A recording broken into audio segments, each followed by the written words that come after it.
আসসালামু আলাইকুম ওয়া রাহমাতুল্লাহি ওয়া বারাকাতুহু।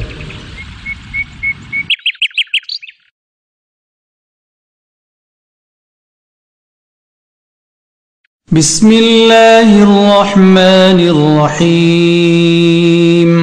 পরম করুণাময় অসীম দয়ালু আল্লাহর নামে শুরু করছি।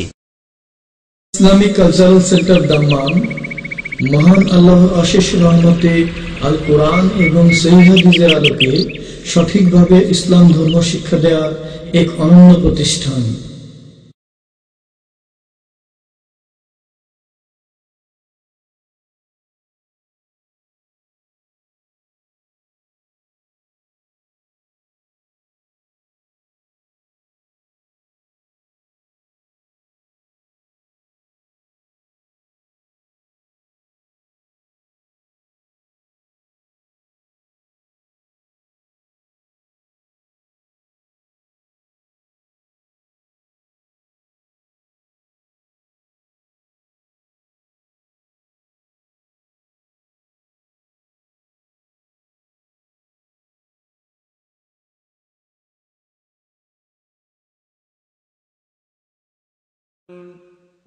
আসসালামু আলাইকুম ওয়া রাহমাতুল্লাহি ওয়া বারাকাতুহু।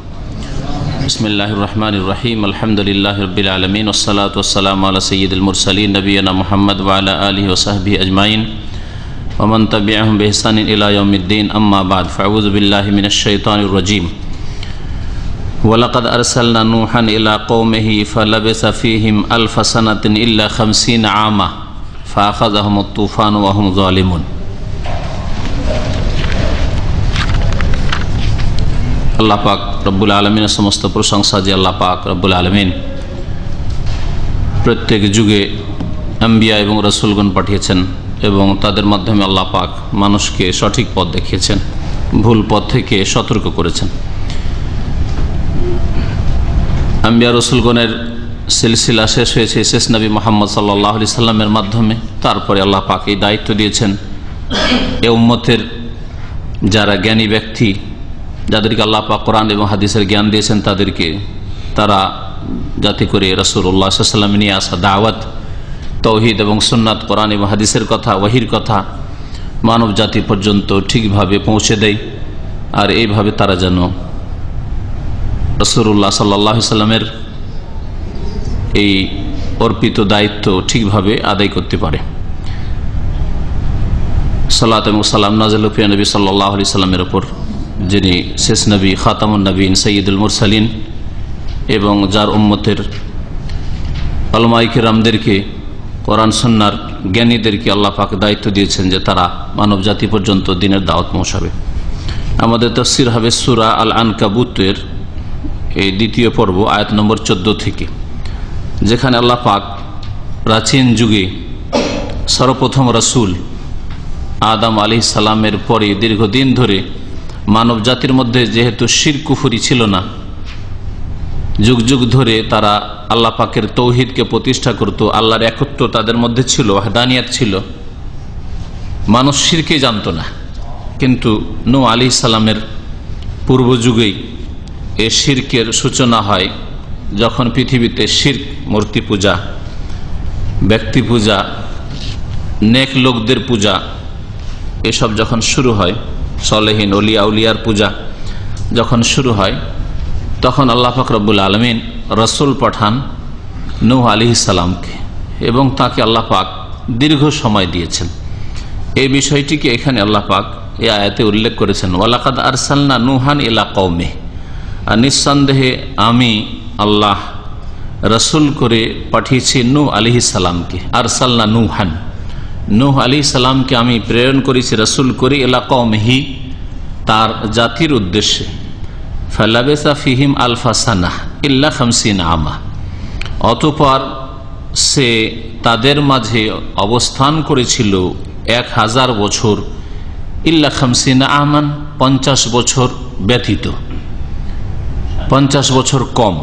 আল্লাহ পাক এইভাবে ব্যক্ত করেছেন, মানে 1000ই মাত্র 50 বছর কম, অর্থাৎ 950 বছর তাদের মাঝে অবস্থান করেছিল নূহ আলাইহিস সালাম নবুয়ত রিসালাতের পরে। এমনি শুধু জন্ম নিয়ে নয়, জন্মের পরে যতদিন নবুয়ত পাননি সেটা তো ছিল। যেমন তাফসীর কারগণ বলেছেন 40 বছর বয়সে নবী হয়েছেন, তাহলে এদিকে 40 বছর আরো যোগ করেন। 40 বছর বয়সে নবী হওয়ার পরে 950 বছর তাদের মাঝে অবস্থান করেছেন। তারপরে জাতি থেকে যখন নিরাশ হয়ে গেছেন, অল্প কিছু লোকই ঈমান নিয়েছিল, অধিকাংশ লোক কুফরি করেছিল, শিরকের ওপরই অটল থেকেছিল। আল্লাহ পাক মহাপ্লাবন দিয়ে তাদেরকে ডুবিয়ে ধ্বংস করলেন। তারপরে তিনি বেশ কিছুদিন ছিলেন, যে সম্পর্কে অনেক তাফসীর কারগণ বলেছেন যে সেটা ছিল 60 বছর, আল্লাহু আলাম। তাহলে 60 40 100 হয়, আর 950 কত হয়ে যাবে? তাহলে 1050 বছর তার বয়স ছিল। আল্লাহ পাক বলছেন ফালাবেসা ফিহিম আলফা সানাতিন ইল্লা 50 আমান। অতঃপর নূহ আলাইহিস সালাম তাদের মাঝে অবস্থান করেছিল 1000 বছর, ইল্লা 50 আমান 50 কম। আল্লাহ যে ভাষায় বলেছেন ওই ভাষায় আমি অনুবাদ করলাম। 50 কম 1000 বছর নূহ আলাইহিস সালাম অবস্থান করেছিলেন জাতির মাঝে।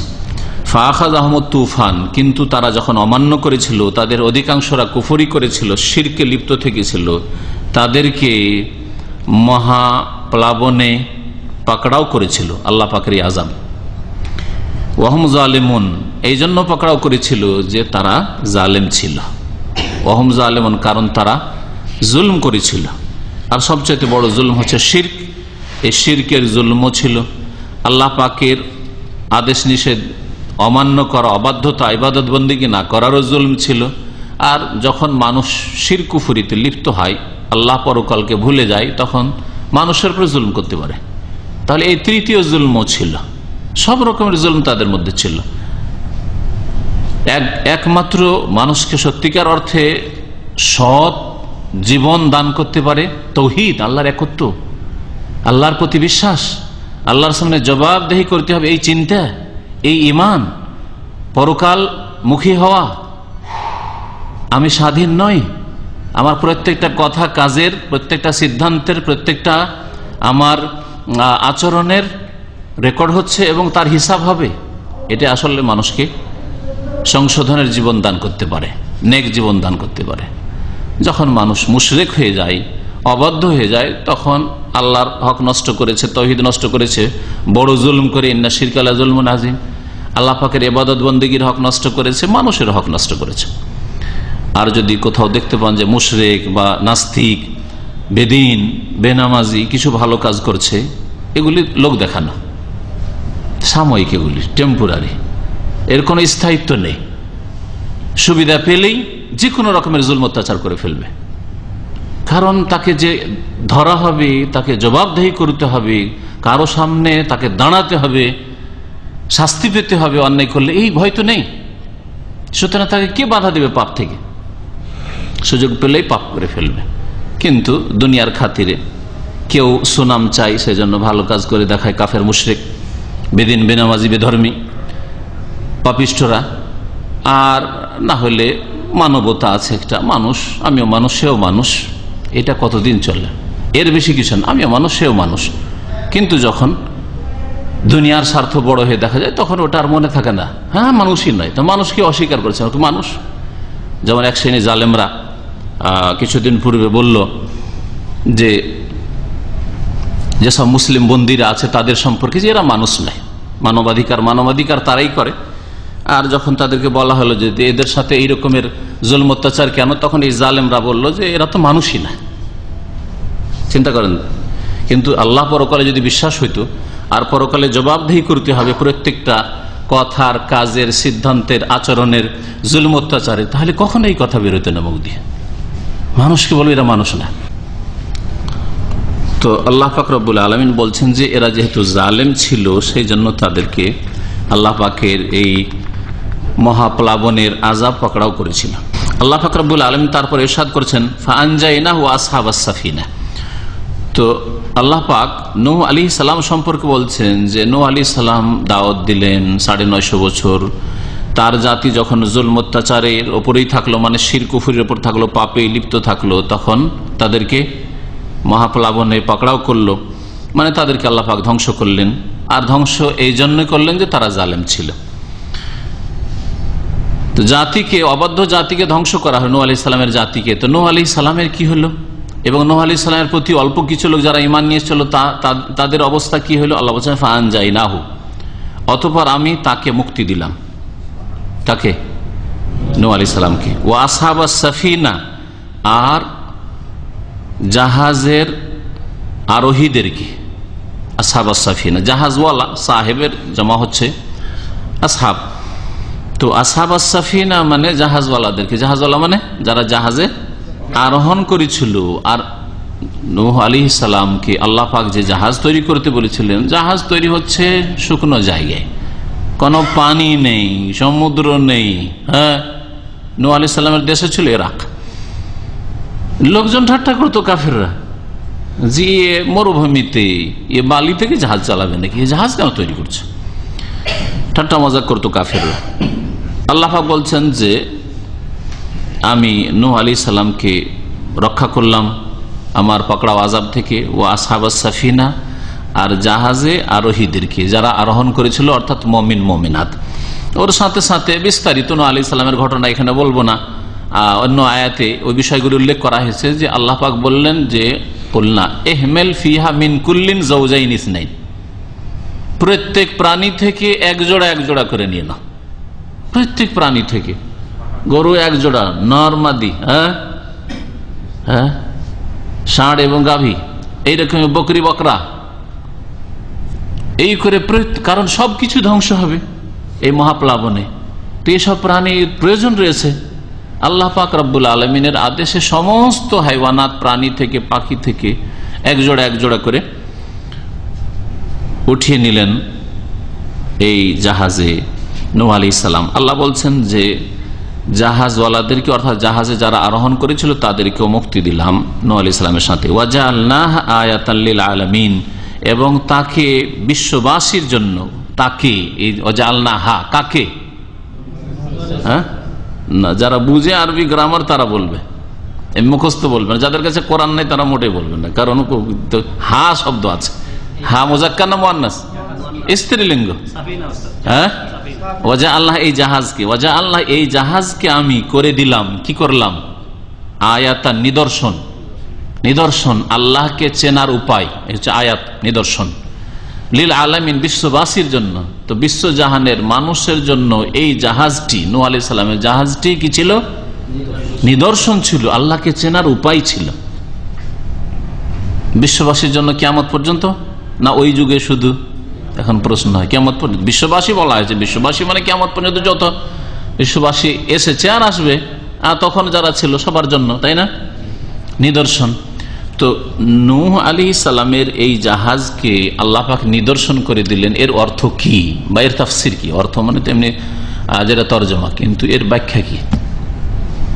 ওই জাহাজটাকে বোঝানো হয়েছে। একটি মত, তাফসীর দুই রকম রয়েছে। একটি মত যে যেই জাহাজে নূহ আলাইহিস সালাম এবং তার সাথে মুমিনরা আরোহণ করেছিলেন, সেই জাহাজকে বোঝানো হয়েছে। ওই জাহাজটি মানব জাতির জন্য বা বিশ্ববাসীর জন্য কি শিক্ষণীয় বিষয়, নিদর্শন, আল্লাহকে চেনার উপায়, যে আল্লাহ পাক আছেন এবং আল্লাহ পাকের কুদরতের বাইরে কোনো শক্তি যেতে পারে না। আল্লাহ ইচ্ছা করলে যে কোনো সীমা লঙ্ঘনকারীকে যে কোনো ভাবে পাকড়াও করতে পারেন, আল্লাহর হাত ছাড়া হইতে পারে না কেউ, ঠিক না? এসব শিক্ষণীয় বিষয়, আয়াত, নিদর্শন। তো এই জাহাজটি নিদর্শন কি করে মানব জাতির জন্য বা জিনদের জন্য, আল্লাহ পাকের সৃষ্টির জন্য। একদল তাফসীরকার বলছেন যে এই জাহাজটি কোথায় গিয়ে লেগেছিল বলতে পারেন? ওয়াস্তাওয়াত আলাল জুদি। আল্লাহ কোরআনে কারীমে এক আয়াতে বলেছেন যে এই জলজাহাজ চলতে চলতে চলতে গিয়ে কোথায় লাগলো? জুদি নামক পাহাড়ে গিয়ে লেগে গেল, যেটা বর্তমান তুরস্কে আছে। তো এই জাহাজ দীর্ঘদিন ধরে নূহ আলাইহিস সালামের পরে ছিল, দীর্ঘদিন ধরে ছিল। তো অনেক কাল ধরে ছিল, কত মানুষ এসছে, কত নবীরা এসছে, নবীর উম্মতেরা দেখেছে, সৎ লোক দেখেছে, অসৎ লোক দেখেছে। শিক্ষার বিষয় ছিল না, ছিল না। এই জাহাজ, যেই জাহাজে আল্লাহ পাক মুমিনদেরকে নাজাত দিয়েছেন, নূহ আলাইহিস সালামকে নাজাত দিয়েছেন, আর যারা ঈমান নিয়ে আসেনি, জাহাজেও চাপেননি, তাদেরকে আল্লাহ পাক ধ্বংস করেছেন। এমনকি নূহ আলাইহিস সালামের ছেলেও বাঁচতে পারেনি। শিক্ষার বিষয় কি নয়? শিক্ষার বিষয়, আয়াত, নিদর্শন। তাহলে ওই জাহাজটিকে বোঝানো হয়েছে একটা তাফসীর। আর একদল তাফসীরকার বলছেন যে না, ওই জাহাজকে বোঝানো হয়নি, কারণ কিয়ামত পর্যন্ত বিশ্ববাসীর জন্য নিদর্শন বলা হয়েছে। তাহলে ওই ধরনের জাহাজ, ধরন বোঝা হয়েছে, ওই রকমকে বোঝানো হয়েছে। আর কোরআনে কারীমের বাকভঙ্গিমাতে এইরকম একাধিক জায়গায় বলা হয়েছে, একাধিক জায়গায় বলা হয়েছে। তো কেমন করে তাহলে এই পানি জাহাজ মানুষের জন্য শিক্ষণীয় বিষয়, নিদর্শন, আল্লাহ পাকে চেনার উপায়, এটা এখন চিন্তা করুন যে পানি জাহাজ চিন্তা করুন কত ভারী, বিশাল বিশাল পানি জাহাজ, 1-2 কিলোমিটার চলে গেছে একটা জাহাজ। আর তার উপর কত বোঝায়। ফেরিগুলি তো দেখেছেন, বড় বড় পানি জাহাজ না দেখলেও বাংলাদেশের মানুষ ফেরি দেখেছেন, তাই না? ফেরিতে আমিও চড়েছি, তো ফেরি দেখেছেন। চিন্তা করেন তো কত ভারী, কতগুলি বাস চাপছে, কত তাতে লোহা আছে, কত ওজন, তারপরে পানিতে ডুবছে না, ভাসছে পানির উপর। মানুষ এর দ্বারা কত যে উপকৃত হচ্ছে। আজকে পৃথিবীতে যদি এই পানিপথে যদি মাল সামান এক দেশ থেকে এক জায়গাতে আরেক জায়গায় পৌঁছানোর ব্যবস্থা না থাকতো, তাহলে অনেক দেশের মানুষ অনাহারে মরে যেত, অনেক দেশের গাড়ি অচল হয়ে যেত। হ্যাঁ, ঠিক না? চলাফেরা বন্ধ হয়ে যেত। এগুলি আল্লাহ পাক রব্বুল আলামিন যে আছেন, আল্লাহর ওজুদ অস্তিত্ব আছে, আল্লাহ পাক এক ও একক। আল্লাহ পাক রব্বুল আলামিন মানুষকে ব্রেন বুদ্ধি দিয়েছেন। আল্লাহ পাক রব্বুল আলামিনের এই সৃষ্টি যে পানির উপর ভাসছে এত ভারী জাহাজ, এবং এই দিয়ে মানুষ কত রকমের দুনিয়ার গরজ হাসিল করছে, এগুলিতে মানুষের জন্য বা বিশ্ববাসীর জন্য কি রয়েছে? শিক্ষার বিষয় রয়েছে, আয়াতাল লিল আলামিন, এটা বোঝানো হয়েছে। তাহলে ওই জাহাজকে শুধু উদ্দেশ্য করবো জাআলনাহা, মানে এই জাহাজকে, মানে এই ধরনের জাহাজকে। ওই জাহাজটা কি না যে জাহাজে নূহ আলাইহিস সালাম আর তার উম্মতের লোকেরা চেপেছিল, না, এই রকমের যে কোনো জাহাজকে বোঝানো হয়েছে। এটা হচ্ছে দ্বিতীয় তাফসীর। দুটোই ঠিক, কারণ পরস্পর কোনো বিরোধ নেই, এটাও ঠিক ওটাও ঠিক। শিক্ষার বিষয় নূহ আলাইহিস সালাম ওই জাহাজে, আর আল্লাহকে চেনার উপায় যে কোনো পানির যে কোনো আপনার যানবাহন, ছোট্ট একটা ডিঙ্গি নৌকা থেকে শুরু করে পানিপথে যে কোনো আপনার যানবাহন দিয়ে মানুষ যে সফর করছে, সেগুলিতে আল্লাহ পাক রব্বুল আলমকে চেনার দিক রয়েছে। আল্লাহর ওয়াহদানিয়াত, আল্লাহ পাকের কুদরত, আল্লাহ পাক রব্বুল আলমিন মানুষের জন্য কত দয়াবান যে সুব্যবস্থা করেছেন, যে মানুষ আটলান্টিক পার হয়ে চলে যাচ্ছে, প্রশান্ত পার হয়ে চলে যাচ্ছে, সাগর মহাসাগর পার হয়ে কোথা থেকে কোথায় চলে আসছে। আজকে সায়েন্সের যুগে শুধু না, আগের যুগে 1000 বছর আগেও যদি মানুষ সফর করেছে না করেনি? জি হ্যাঁ। আল্লাহ পাক তারপর ইব্রাহিম আলাইহিস সালামের কথা বলছেন যে ইব্রাহিম আলাইহিস সালামকে স্মরণ করো, ইজ ক্বালা লিকওমিহি, যখন নিজ জাতিকে বললেন উবুদুল্লাহ, তোমরা আল্লাহ পাকের ইবাদত করো। আর আল্লাহর ইবাদত মানে তাওহীদ, একত্বের সাথে। এই নয় যে শিরকও করছি, আল্লাহর ইবাদত, নামাজও পড়ছি আর কবর মাজারকে সিজদা করছি, এটা আল্লাহ পাকের ইবাদত হলো না। এটা হচ্ছে শিরকি জীবনযাপন। আল্লাহ পাকের ইবাদত মানে আল্লাহর একত্ব প্রতিষ্ঠা করো, তাওহীদের সাথে ইবাদত করো। ওয়াত্তাকুহু, এবং তাকেই ভয় করো। যালিকুম খায়রুল লাকুম, এটা তোমাদের জন্য বড়ই কল্যাণকর। ইন কুনতুম তা'লামুন, যদি তোমরা জানো। এটা যদি জানার চেষ্টা করো, জ্ঞান অর্জন করো, তাহলে এতেই তোমাদের কল্যাণ রয়েছে। আল্লাহ পাকের ইবাদতে আর তাকওয়ার জীবন, আল্লাহকে ভয় করে জীবনযাপন করা, এতেই তোমাদের জন্য কল্যাণ রয়েছে। 10 বছর আগে যদি বলা হইতো আপনাদেরকে বা কোনো মানুষকে, কোনো দেশের মানুষকে, যেমন একটা যুগ আসবে যে মুসলিমরা মসজিদে মিউজিক বাজাবে, তো মারতো ধরে। এই সব উদ্ভট কথা কেন বলেন, বলতে না? 10 থেকে 15 বছর আগে। আর একটু পিছনে চলে যান, হ্যাঁ 20 কেন হবে? এখানে আসার পরে মোবাইল ছিল 15 বছর বলে। প্রথম মোবাইল দেখেছি 15-16 বছরে, তখন 5000-7000 টাকা করে যারা কিনেছে, সৌদি ভাইদের বন্ধুদের কাছে দেখেছি 7000 টাকা দিয়ে একজন মোবাইল আসলো। তার আগে মোবাইল যুগে একটা গাড়ি, কার ফোন আসলো। একজন পরিচিত আমার আল কাসিমে, সে সৌদি, 7000 রিয়াল দিয়ে কার ফোন, গাড়িতে চললে ওটা ব্যবহার করতে পারবে, শুনেছেন কিনা? ওটা কিনলো প্রথম। তো যাই হোক, বেশি দিন না, আজকে থেকে 15 বছর আগে যদি কেউ বলতো যে মুসলিমরা এমন হবে যারা নিজেদের মসজিদে মিউজিক বাজাবে, তো বলতে যে সব উদ্ভট কথাবার্তা কোথায় পেলেন, তাই না? আর আজকে বলতে হয় না, মুসলিমরা নিজেদের মসজিদে মিউজিক বাজাচ্ছে, কোরআন হাদিসের মাহফিলে মিউজিক বাজাচ্ছে। 15 বছর আগে কোন এক হিন্দু ঢুকে বা খ্রিস্টান ঢুকে যদি মসজিদে মিউজিক বাজিয়ে দিত, তাহলে কত যে দাঙ্গা ফাসাদ হয়ে যেত আল্লাহ জানে। হ্যাঁ, একটা মিউজিকের জন্য কত যে কি করে ফেলতো এই মুসলিমরা। ওই মুসলিমরা নিজেরাই মিউজিক বাজাচ্ছে মসজিদে আর ইসলামের মাহফিলে। আফসোস, বড় আক্ষেপের বিষয়। সুতরাং আল্লাহর হস্তে সতর্ক হন, এই রকম টোন রাখা জায়েজ নয় কোনো মুসলিমের জন্য। মসজিদে শুধু না, মসজিদেও জায়েজ নাই, ইসলামের মাহফিলও জায়েজ নাই, বাড়িতেও জায়েজ নাই। কারণ যেখানে মিউজিক বাজে সেখানে রহমতের ফেরেশতা প্রবেশ করে না। যেখানে গান বাজনা হয় সেখানে রহমতের ফেরেশতা দাখিল হয় না। মাজামির শয়তান, শয়তানের বাদ্যযন্ত্র।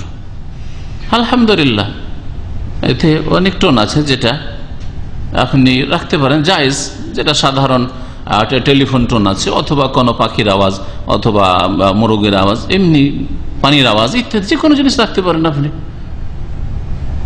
কিন্তু এইভাবে মিউজিক বাজানো জায়েজ নাই।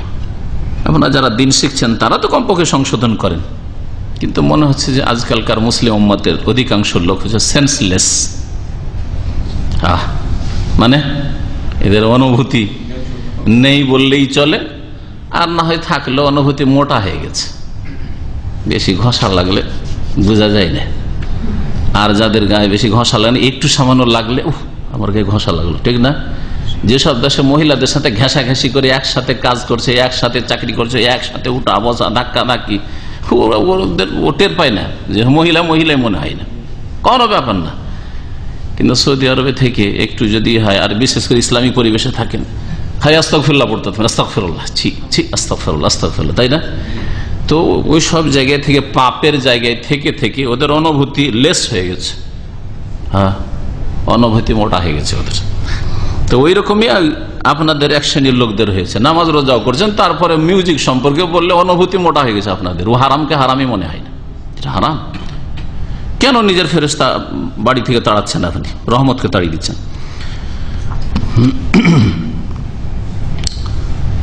আল্লাহ পাক ইরশাদ করছে, ইন্নামা তা'বুদুনা মিন দুনিল্লাহি আওসানা ওয়া তাখলুকুনা ইফকা। এই আয়াত থেকে শুরু করে সামনে এই কয়েক আয়াতে যে শিরক সম্পর্কে আরো কিছু উপদেশমূলক কথা আছে, এগুলি আল্লাহ পাকের কথা, আল্লাহ পাকের বাণী, যে আল্লাহ পাক নিজে বলছেন। আল্লাহর বাণী তো কোরআনে কারীম আছে সেই জন্য, কিন্তু এগুলি কথা কি ইব্রাহিম আলাইহিস সালামের বক্তব্যের অন্তর্ভুক্ত? কারণ আলোচনা চলছে ইব্রাহিম আলাইহিস সালাম সম্পর্কে, তাই না? তো ইব্রাহিমের বক্তব্য আল্লাহ নকল করছেন, নাকি এখানে ইব্রাহিমের কথা স্টপ বন্ধ হয়ে যাওয়ার পরে আল্লাহ পাক নিজে বলছেন এই কথাগুলি? দুটি মত আছে তাফসীরকারদের। যদি ইব্রাহিম আলাইহিস সালামের কথা নেন, তাহলে ইব্রাহিম আলাইহিস সালাম জাতিকে বললেন আল্লাহর ইবাদত করো, আল্লাহকে ভয় করো, এটা তোমাদের জন্য কল্যাণকর, তোমরা যদি জ্ঞানী হও, জ্ঞানীর পরিচয় দাও। তারপরে ইন্নামা তা'বুদুনা মিন দুনিল্লাহ, তোমরা আল্লাহকে বাদ দিয়ে যেসবের পূজা করছো। এটা কার কথা? ইব্রাহিম আলাইহিস সালাম যেন তার জাতিকে এই কথাটা বলেছিলেন। হ্যাঁ, যে তোমরা আল্লাহকে বাদে যেসবের পূজা করছো, আওসান, এগুলি হচ্ছে প্রতিমা। ওয়াসনের বহু বচন হচ্ছে আওসান, এগুলি হচ্ছে প্রতিমা। ওয়াসান আরো ব্যাপক, সানাম আর আসনাম। সানাম মানে প্রতিমা বা পুতুল, আসনাম। ইব্রাহিম আলাইহিস সালামের ঘটনায় আসনাম বলা হয়েছে, ওয়াজনবনি ওয়া বানিয়া না'বুদাল আসনাম। আল্লাহ আমাকে আর আমার সন্তানদেরকে মূর্তি পূজা থেকে, পুতুল প্রতিমা পূজা থেকে রক্ষা করিও, বাঁচিয়ে রাখিও। আসনাম ওখানে বলেছেন, আর এখানে আওসানা বলা হচ্ছে। ওয়াসান, ওয়াসান সে কোনো দৃশ্য বস্তুর, ধরেন মানুষের প্রতিমূর্তি তৈরি করে, পুতুল তৈরি করে পূজা হোক, প্রতিমা তৈরি করে পূজা হোক, বা অন্য কিছুর পূজা হোক। সামনে কিছু নেই কিন্তু পূজা হচ্ছে আল্লাহ ছাড়া অন্যের। যেমন শিখদের ধরেন, এতে তাদের গুরুদুয়ারাতে পূজা হয়, তো হয়তো মূর্তি থাকে না গুরুদুয়ারা, জানেন তো যারা দেখেছেন, কেউ দেখেছেন? হ্যাঁ, এমনিও তাদের প্রথমটা ছিল যে নিরাকারের পূজা করি। গুরু নানক নিজে বলতো নিরাকারের পূজা করি, কিন্তু বা ইবাদত করি। কিন্তু ধীরে ধীরে ধীরে ওই গুরু নানকের পূজা শুরু হয়েছে, মূর্তি না থাকলেও পূজা হচ্ছে। তাহলে এটাও গায়রুল্লাহ, ওয়াসানের পূজা। সানাম, মূর্তি না থাকলেও গায়রুল্লাহর পূজা, ওয়াসানের পূজা। এরকমই গাছপালা, এইরকমই নদ নদী, এসবের পূজা আওসানের অন্তর্ভুক্ত। এইরকমই কবর মাজারের পূজা, এগুলি মূর্তি না হইলেও এগুলি হচ্ছে ওয়াসানের অন্তর্ভুক্ত। ফাজতানিবু রিজসা মিনাল আওসান, আল্লাহ পাক বলছেন, হে মানুষ, তোমরা আওসান, আল্লাহ ছাড়া অন্যের পূজার অপবিত্রতা, নাপাকি, নোংরামি থেকে বেঁচে থাকো। তো তো ইব্রাহিম আলাইহিস সালাম বললেন একটি তাফসীর এই কথাগুলি, আর না হলে ইব্রাহিম আলাইহিস সালামের কথা এখানে শেষ হয়ে গেল। তারপর আল্লাহ পাক বলছেন যে দেখো মানব জাতি বা ওই সব লোকেরা যারা তোমরা শিরক করে থাকো, ইন্নামা তা'বুদুনা মিন দুনিল্লাহি আওসানা, আল্লাহকে বাদ দিয়ে তোমরা এইসব প্রতিমা পুতুলের পূজা করছো বা অন্য উপাস্যের পূজা করছো, ওয়া তাখলুকুনা ইফকা, আর তোমরা মিথ্যা সৃষ্টি করে নিচ্ছ। খালাকা ইয়াখলুকু মানে সৃষ্টি করা, ইফক মানে মিথ্যা। আয়েশা রাদিয়াল্লাহু তাআলা আনহার উপর যে মিথ্যা অপবাদ দিয়েছিল মুনাফিকরা, ওখানে আল্লাহ বলছেন সূরা নূরে, ইন্নাল্লাযিনা জাউ বিল ইফকি, যেসব মুনাফিকরা এই মিথ্যা রচনা করে নিয়ে এসছে, মিথ্যা ঘটনা সাজিয়ে নিয়ে এসছে, যেরকম হয়েছে।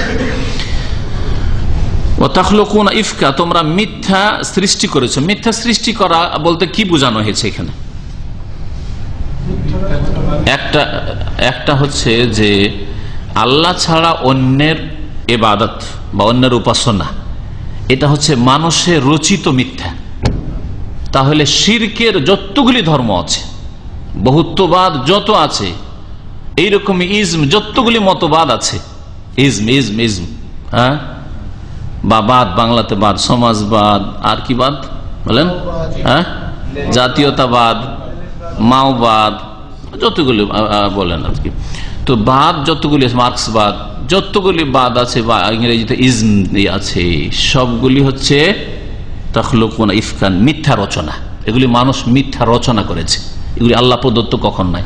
শিরকের ধর্ম, বহুত্বের ধর্ম আল্লাহ পাক কখনো দেননি, না আদম আলাইহিস সালামের যুগে, না নূহ আলাইহিস সালামের যুগে, না ইব্রাহিম মুসা আলাইহিস সালামের যুগে, না ঈসার যুগে, হ্যাঁ, কারো যুগে নাই।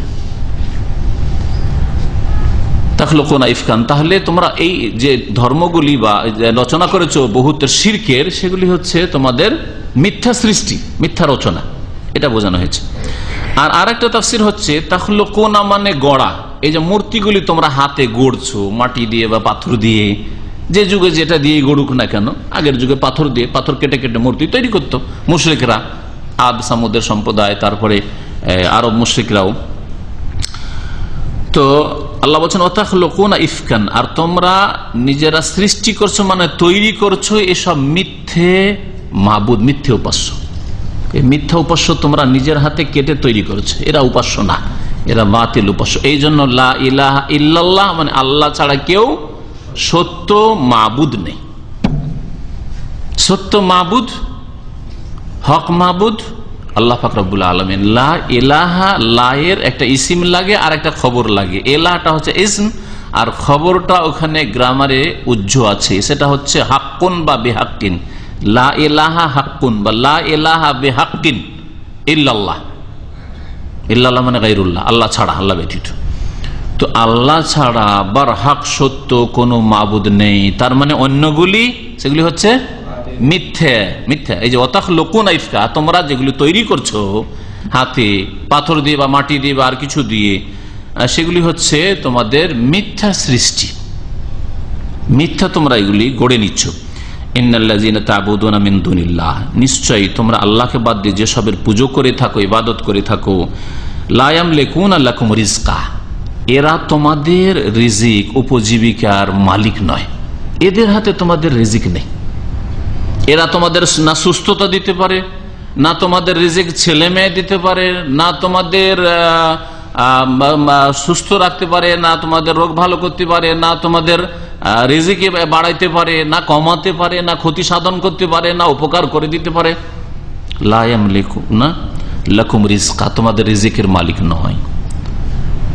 তাহলে এক শ্রেণীর মুসলিমরা যে মনে করে খাজা বাবার দরগাহে গেলে রিজিক বাড়ে, হ্যাঁ, ব্যবসা বাণিজ্যে উন্নতি হয়, এসব কথা কি কোরআন বিরোধী নয়? এগুলি কি শিরক নয়? কোরআন যদি তৌহিদ আল্লাহর একত্ব নিয়ে আসে, তাহলে এগুলি কথা হচ্ছে শিরক, কুফরি। অমুক বাবার দরগাহে অমুক গিয়েছিল, ছেলে পেয়েছে, অমুক গিয়েছিল, রোগ ভালো হয়েছে, এগুলি শিরক, কুফরি কথা নয়? অবশ্যই। লা ইয়ামলিকুনা লাকুম রিজকা, এরা তোমাদের রিজিকের মালিক নয়।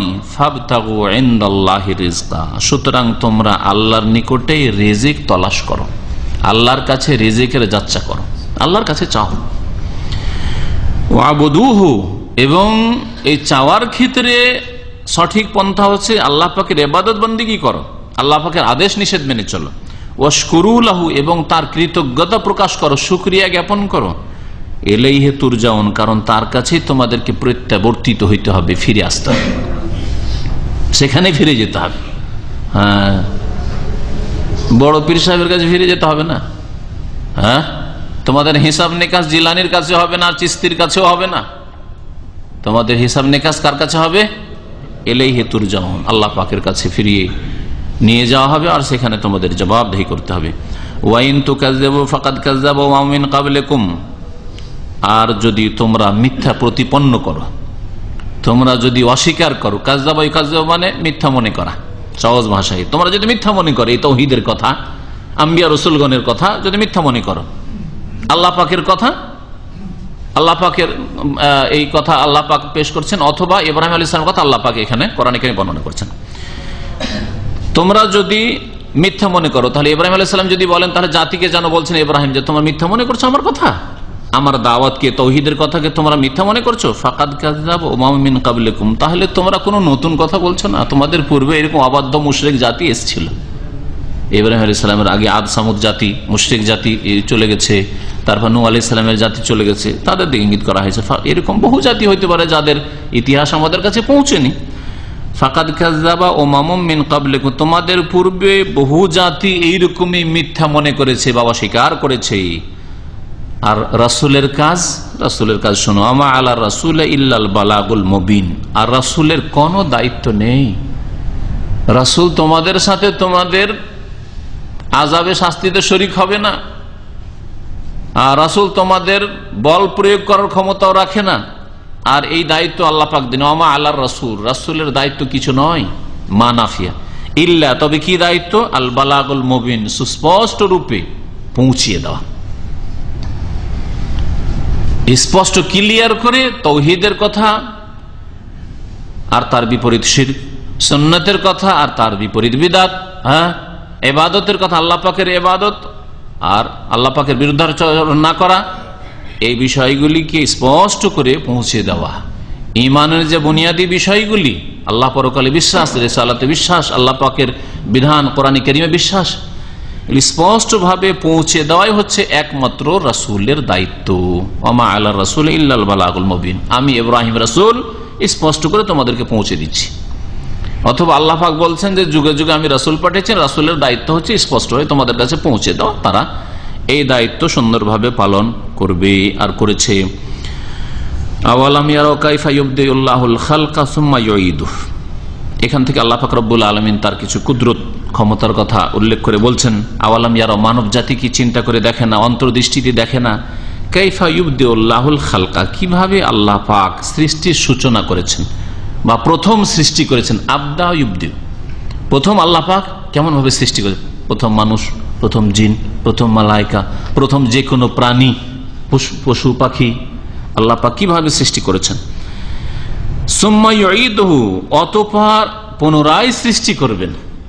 সুম্মা ইউঈদুহু, আবার ফিরিয়ে, আদা ইউঈদু মানে ফিরিয়ে আনবেন, আবার ফিরিয়ে নিয়ে আসবেন, মরে যাওয়ার পরে আবার আল্লাহ পাক ফিরিয়ে নিয়ে আসবেন, কিয়ামতের মাঠে হাজির করবেন আল্লাহ পাক। সুম্মা ইউঈদুহু, এটাই হচ্ছে একজন মুমিন বিশ্বাসীর ঈমান, যে আল্লাহ পাক আমাদেরকে এই কর্মক্ষেত্রে সৃষ্টি করেছেন, আমাদের মত হবে, তারপরে দীর্ঘকাল পরে বা কিছুকাল পরে, কারো জন্য দীর্ঘকাল, কারো জন্য কিছুকাল, যারা কিয়ামতের কাছাকাছি মরবে কিছুকাল পরে আল্লাহ পাক পুনরায় উঠাবেন। সুম্মা ইউঈদুহু, মিনহা খালাকনাকুম, মাটি দিয়ে তোমাদেরকে সৃষ্টি করেছি, ওয়া ফিহা নুঈদুকুম, আর এই মাটিতেই তোমাদেরকে ফিরিয়ে দেব, মানে তোমাদের মরণ হবে আর মাটিতে মিশে যাবে।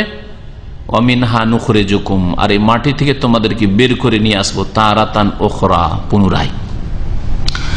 আল্লাহ পাক বলছেন যে আল্লাহ পাক মানুষকে প্রথমবার সৃষ্টি করেছেন বা সৃষ্টি জগৎকে, অতঃপর আল্লাহ ফিরিয়ে নিয়ে আসবেন। বিশেষ করে যেই সৃষ্টিকে আল্লাহ পাক শরীয়তের দায়িত্ব দিয়েছেন তা হচ্ছে মানুষ এবং জিন, পুনরায় আল্লাহ পাক তাদেরকে উঠাবেন। এমনকি বলতে পারেন যে পশু প্রাণী সম্পর্কেও হাদিস রয়েছে যে কিয়ামতের দিনে তাদেরকেও জীবিত করা হবে, তাদের কেসাসের জন্য। এক শক্তিশালী পশু যদি দুর্বল পশুর উপর জুলম অত্যাচার করে থাকে, তাহলে সেখানে কেসাস হবে, তো পশু প্রাণী পাখির মধ্যে যদি কেসাস হয়, বদলা হয় কিয়ামতের দিন, তো মানুষকে জিনকে আল্লাহ ছেড়ে দেবেন যাদেরকে এত বিচক্ষণ করেছে, এত বিদ্যা বুদ্ধি দিয়েছেন, কখনো ছাড়বেন না। বদলা সেই দিন দিতে হবে, আর সেই দিন বদলায় টাকা পয়সা থাকবে না, সুতরাং নেকি দিয়ে পরিশোধ করতে হবে। নেকি যখন শেষ হয়ে যাবে তখন গুনাহ অন্যের কাঁধে নিতে হবে, যাদের উপর জুলম অত্যাচার করেছেন বা করবেন। নবী করিম সাল্লাল্লাহু আলাইহি ওয়াসাল্লামের সহিহ বুখারীতে হাদিস রয়েছে যে কিয়ামতের দিনে কিসাস হবে, এমনকি শিংওয়ালা বকরি ছাগল যে বিনা শিংওয়ালাকে শিং দিয়ে মেরেছে, তো যেই বকরি ছাগলের শিং ছিল না তাকে আল্লাহ শিং দিবেন, বলে যে তোমাকে মেরেছে, গুতা মেরেছে, তুমি মারো, তুমি প্রতিশোধ নাও। লা ইউকাদু মিনাশ শাতিল জালহা লিশাতিল কারনা, নবী করিম সাল্লাল্লাহু আলাইহি ওয়াসাল্লাম বলছেন কারন মানে সিং। তো শিংওয়ালা বকরি দুনিয়াতে মেরেছে, জুলম করেছে, আর যার শিং ছিল না তাকে আল্লাহ শিং দিয়ে বলবেন যে এখন তুমি মারো, যেমন করে তোমাকে মেরেছে। আল্লাহ পাক বলছেন ইন্না যালিকা আলাল্লাহি ইয়াসির, প্রথমবার সৃষ্টি করা আর পুনরায় সৃষ্টি করা, ওঠানো আর হিসাব নেওয়া, এগুলি আল্লাহর জন্য বড় সহজ। কুল সিরু ফিল আরদ, হে নবী তুমি জানিয়ে দাও পৃথিবীতে, সিরু ফিল আরদ, তোমরা ভ্রমণ করো, ফানজুরু, আর তোমরা চিন্তা করে দেখো, কাইফা বাদাল খালকা, কেমন ভাবে আল্লাহ পাক প্রথমবার সৃষ্টি করেছে বা সৃষ্টির সূচনা করেছেন। সুম্মা আল্লাহু ইউনশিউ নাশআতাল আখিরা, অতঃপর আল্লাহ পাক শেষবারও সৃষ্টি করবেন। পৃথিবীতে ঘুরেন আর দেখেন এক একটা দৃশ্য, এক একটা পাহাড়, এক একটা জঙ্গল, এক একটা গাছ, আর এক একটা মাছ, সুবহানাল্লাহ, এক একটা প্রাণী, যে কেমন ভাবে আল্লাহ পাক সৃষ্টি করেছেন। সৃষ্টি করলে ডানে বামে যেখানে ঘুরেন আপনি এই দৃষ্টিভঙ্গি এনে দেখেন যে আল্লাহ পাক কিভাবে সৃষ্টি করেছেন, সুবহানাল্লাহ। মানুষকে দেখেন, শুধু সারা পৃথিবীর মানুষ এতদিন ধরে দেখলেন, 50-60 বছর ধরে দেখে আসছেন, কারো চেহারার সাথে কারো মিল হয় না, সুবহানাল্লাহ। কেমন করে আল্লাহ পাক প্রথমবার, কাইফা বাদাল খালকা, প্রথমবার আল্লাহ পাক কেমন করে সৃষ্টি করেছেন। আওয়াজও একরকম হয়ে যায় না, সামান্য পার্থক্য অবশ্যই পাবেন। যমজ হইলেও, ভাই ভাই হইলো, ভাই বোন হইলেও পার্থক্য আছে না নেই? সুবহানাল্লাহ। চেহারাতেও পার্থক্য, কথাতে পার্থক্য। যদি একই রকম হয়ে যেত তো আমাদের কত যে সমস্যা দাঁড়াতো আল্লাহ পাক জানেন, তাই না? অতঃপর আল্লাহ পাক শেষবারও সৃষ্টি করবে। আর নাশআ মানে সৃষ্টি, আর আখিরা মানে শেষবার আল্লাহ পাক সৃষ্টি করবেন, মানে কিয়ামতের দিনে আল্লাহ পাক যখন উঠাবেন মাটি থেকে, কবর থেকে, আল্লাহ পাক সৃষ্টি করবেন। ইন্নাল্লাহা আলা কুল্লি শাইইন কাদির, আল্লাহ পাক সবকিছুর উপর ক্ষমতাবান। আল্লাহ পাক কিয়ামতের দিনে কি করবেন? ইউআযিবু মান ইয়াশা, যাকে ইচ্ছা আল্লাহ পাক শাস্তি দেবেন পাপের জন্য। ওয়া ইয়ারহামু মান ইয়াশা, আর যার উপর আল্লাহ পাক চাইবেন রহম করবেন, দয়া করবেন। ওয়া ইলাইহি তুকলাবুন, আর তার কাছেই তোমাদেরকে ফিরে আসতে হবে। দুনিয়াতে আল্লাহ পাক রব্বুল আলামিন যাকে ইচ্ছা আল্লাহ পাক শাস্তি দেন, আর যাকে ইচ্ছা আল্লাহ পাক রব্বুল আলামিন দয়া করে ছেড়ে দেন। তার ভুল আছে কিন্তু ছেড়ে দেওয়ার যোগ্য, হয়তো ক্ষমাযোগ্য, আল্লাহ পাক ছেড়ে দেন। মুমিন মুসলিমদের জীবনে বহু ভুলের ক্ষেত্রে আল্লাহ পাক ছেড়ে দিচ্ছেন, এমনকি মাফি করে দিচ্ছেন। হয়তো দুনিয়াতে আযাব দিলেন না, আখিরাতে আল্লাহ পাক আযাব দিলেন না, মাফ করে দেবেন। আর অন্তরের সততা হয়তো ছিল, কিছু নেক আমল ছিল, যার ফলে অনেক গুনাহ করলেও আমরা গুনাহগার, অনেক সময় আল্লাহর কাছে শুধু ছাড় দেন না যে পরে ধরবেন, ছেড়েও দেন আল্লাহ পাক রব্বুল আলামিন, ইয়ারহামু মান ইয়াশা। আর আল্লাহ পাক শাস্তি দেন দুনিয়াতে, অনেক ক্ষেত্রে দুনিয়াতে আল্লাহ কিছু শাস্তি পানিশমেন্ট দুনিয়া দিলেন। আল্লাহ পাক আপনার আমার কল্যাণ চান, সংশোধন করতে চান, এই জন্য দুনিয়াতে ধাক্কা খেলেন, টাকা পয়সার ক্ষয়ক্ষতি হলো, পারিবারিক কিছু ক্ষয়ক্ষতি হলো, জুলম অত্যাচারের শিকার হলেন, নির্যাতিত হলেন, আল্লাহ পাক এর মাধ্যমে গুনাহ খাতা মাফ করবেন। ইয়াযিবু মান ইয়াশা, যাকে আল্লাহ পাক শাস্তি দিয়ে থাকে। আবার অনেক জালেম কাফেরকে আল্লাহ পাক রব্বুল আলামিন তার দয়ায় ছাড় দেন, ছেড়ে দেন না। চল তোকে 60 বছর 70 বছর তোর লাইফটা ছেড়েই দিলাম, ধরলাম না, খুব দাদাগিরি কর, খুব জুলম অত্যাচার কর, কিন্তু মওতের সাথে সাথে আল্লাহ পাক ধরবেন। ইন্না বাতশা রাব্বিকা লাশাদীদ, রবের পকড়াও বড়ই প্রবল। আল্লাহ পাক তাই ইরশাদ করছেন যে যাকে ইচ্ছা আল্লাহ পাক শাস্তি দিয়ে থাকেন, যার উপর ইচ্ছা আল্লাহ পাক রহম করে থাকেন, তার কাছে ফিরে আসতে হবে তোমাদেরকে। ওয়া মা আনতুম বিমুজিজিনা ফিল আরদি ওয়ালা ফিস সামা, আর হে মানব জাতি তোমরা পৃথিবীতে বা আকাশে আল্লাহকে মুজিজিন মানে কি বলতে পারেন? হ্যাঁ, হারাতে পারবে না। আল্লাহকে কখনো হারাতে পারবে না। দুনিয়ার বড় বড় শক্তিকে হারিয়ে দিচ্ছেন, খুঁজেই পায় না।